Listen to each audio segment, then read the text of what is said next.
Hi, welcome to valuationpodcast.com, a podcast and video series about all things related to business and valuation. My name is Melissa Gregg. I'm a financial expert witness in St. Louis, Missouri.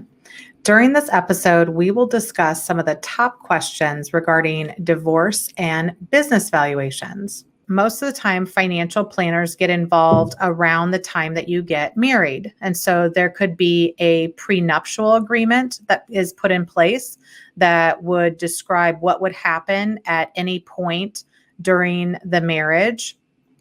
If it were to end, what would happen? What would happen to the property? What would happen if somebody needs to pay alimony or maintenance?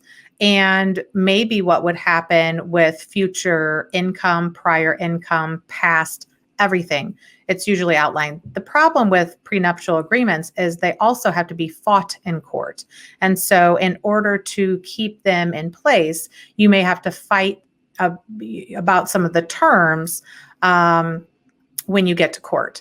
So another thing that people can do when they get divorced is you're trying to decipher what you held at the date of marriage and what has increased over time. So let's say you have one share of Apple or Google stock, and that share of stock you owned prior to the marriage.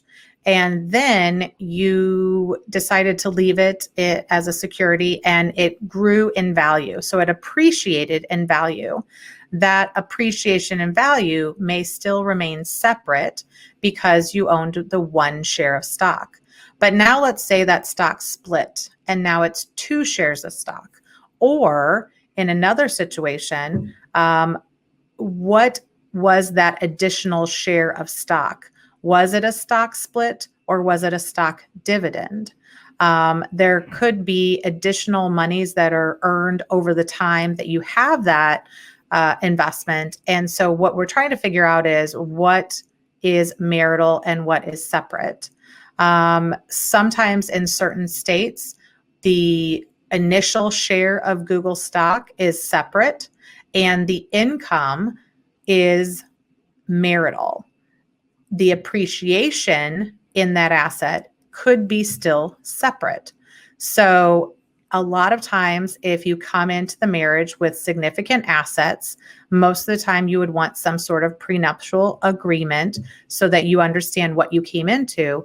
But in other situations, you may have to trace those assets.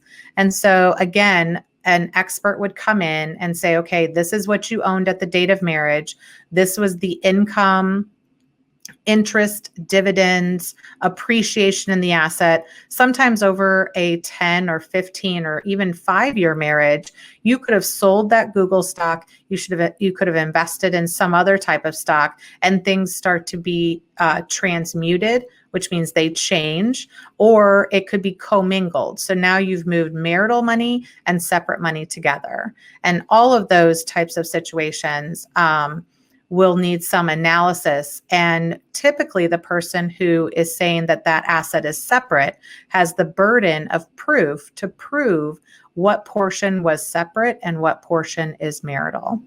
So sometimes when people get married, they will have investments, and this could be inheritance and other types of monies that they put into an account, and all of the income or interest, dividends is not deposited in that same account, but is actually deposited into another account or a marital account. So those could be some of the ways to deal with that particular situation.